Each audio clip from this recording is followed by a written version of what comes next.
Jewe hoya nago mari ereka nagari ngiye waru nagari nubwo ndi papa wanyu nago mari ahubwo kanigendera umva ko wigenje none uri bwongeye kuducika kuzinduka mu gitondo buri mu gitondo nago nagusezeye mu gitondo nago yakabisa kwita mu wundi nkahita musezera mwigendera umuntu abagenda abyuka mu cyakara ajya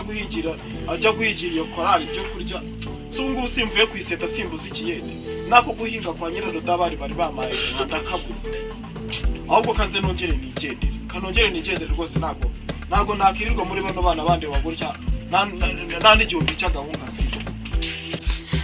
papa ntabwo ushika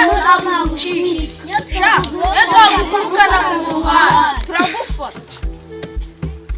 uretse turakwica iminsi 3 umuntu